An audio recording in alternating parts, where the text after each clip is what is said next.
Okay dear students, पिछले video में हम लोगों ने रिलेशंस के बारे में बेसिकली काफ़ी चीज़ पढ़ी, जिसमें कि रिफ्लेक्सिव, सिमेट्रिक और transitive.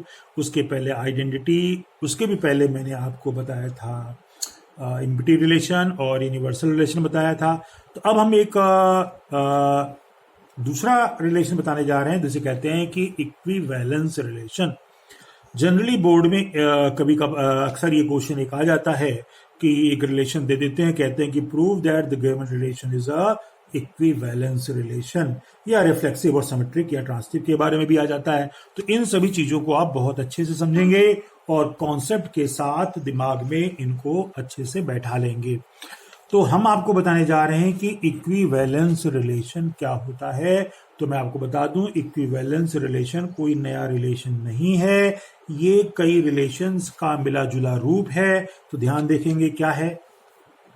A relation R is called equivalence relation if R is reflexive, symmetric and transitive. तो यहां पर आपको समझ में आ जाना चाहिए, कोई भी रिलेशन जो है वो इक्विवेलेंस कहलाता है कब? जब वो रिफ्लेक्सिव हो, सिमेट्रिक हो और ट्रांसिटिव। तीनों अगर हैं तो वो आपका क्या कहलाता है? इक्विवेलेंस। कुछ भी करने की जरूरत नहीं है, जब भी इक्विवेलेंस को प्रूव करने की बात आए तो इक्विवेलेंस को प्रूव करने के लिए आप क्या करेंगे? आप उसको रिफ्लेक्सिव, सिमेट्रिक और ट्रांसिटिव प्रूव कर देंगे। प्रूव होते ही वो इक्विवेलेंस रिलेशन प्रूव हो जाएगा। क्लियर? अच्छा, अब इक्विवेलेंस रिलेशन जब प्रूव हो जाएगा तो मैं चाहता हूं कि आपको एक एग्जाम्पल भी बता दूं इक्विवेलेंस रिलेशन का, तो थोड़ा सा आपको अच्छा लगेगा। तो आप देखेंगे यहां पर हम तुरंत एक एग्जाम्पल के साथ हाजिर हो गए हैं आपके पास। तो एग्जाम्पल ये कह रहा है कि let n be the set of natural numbers, clear, and relation r on natural number be defined by या is defined by। कैसा रिलेशन है ध्यान दीजिए आप। तो रिलेशन जो दिया गया है r is equals to x, y such that x plus y is equal to 10।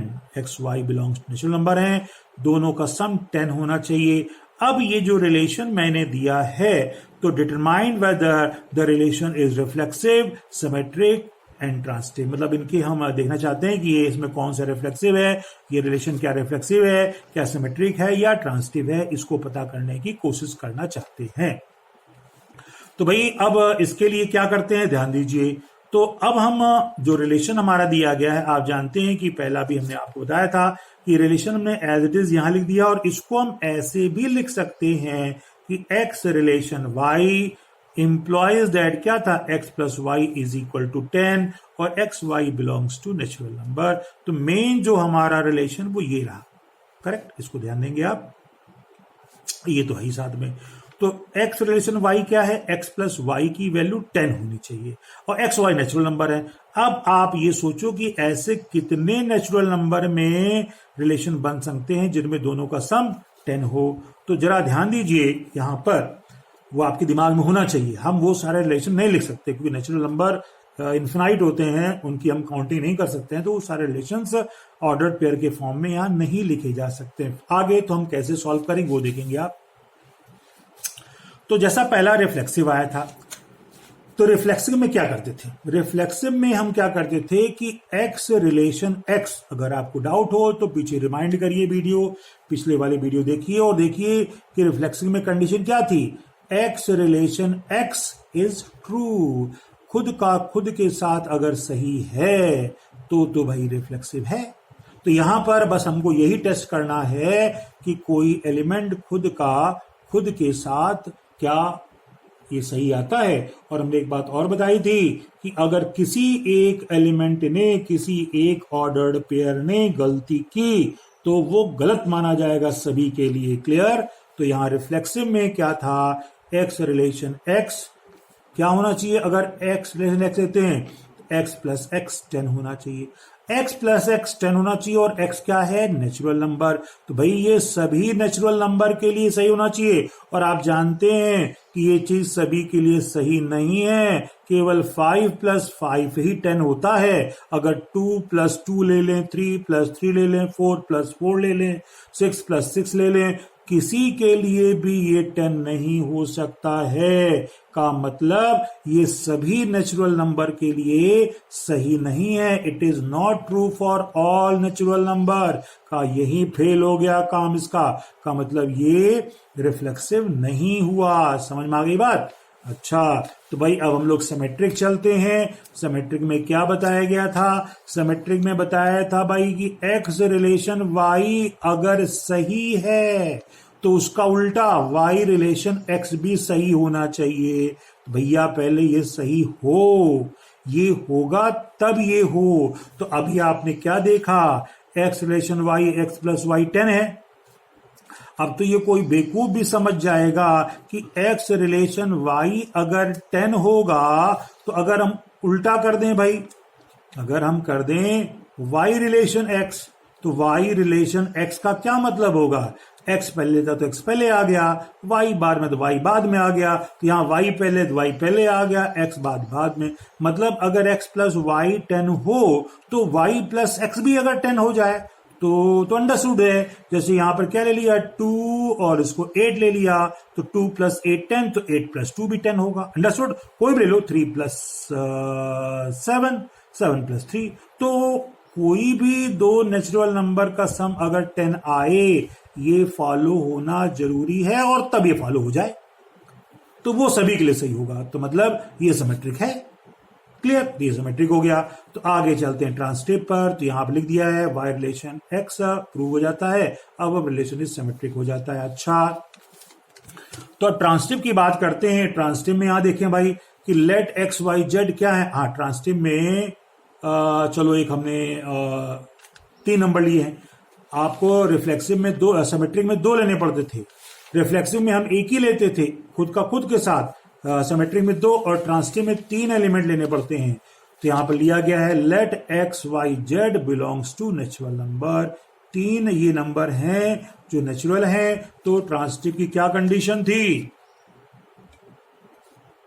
Transitive की कंडीशन ये होती है कि भाई x का y से रिलेशन हो और y का z से भी होना चाहिए, और जब ऐसा हो तो x का इस z के साथ भी अगर हो जाए, तो इन दोनों के होने के बाद ये हो जाए तो ट्रांसटिव है। ये दोनों हो और ये ना हो, ट्रांसटिव नहीं है। तो अब ये रिलेशन है, और रिलेशन क्या दिया गया? रिलेशन वही हमारा है, x रिलेशन y क्या था? x प्लस वाई कितना था? 10 था। अब भाई इसको समझने के लिए थोड़ा हम लोग देखते हैं, एक एग्जांपल ले लेते हैं, क्योंकि हमें आपको पता है कि ये दोनों सही होने पर अगर ये सही हो जाए तो है, लेकिन अगर किसी भी एक ऑर्डर्ड पेयर ने ये गलती कर दी कि भाई ये दोनों सही हैं और ये सही ना आया, तो बस उसी ने सब गड़बड़ कर दिया। का मतलब ये ट्रांसटिव नहीं हो पाएगा। तो हम एक गड़बड़ वाला एग्जाम्पल ही ले लेते हैं, देखते हैं कि गड़बड़ हो जाए, क्योंकि गड़बड़ी में हमें एक एग्जाम्पल देकर प्रूव कर देना भाई ये गड़बड़ आया, देखो सब गड़बड़ हो गया। और सही वाले में तो फिर सभी को सही करना पड़ेगा, उसके लिए पूरी लॉजिकली समझाना पड़ेगा। तो यहां पर हमने एक ले लिया, x 2 ले लेते हैं, y 8 ले लेते हैं, और z की value if we take 2। Now what is the meaning of x? हाँ, तो यहां पर लिसन, x रिलेशन y, तो x रिलेशन y कितना था? x प्लस वाई 10 होना चाहिए।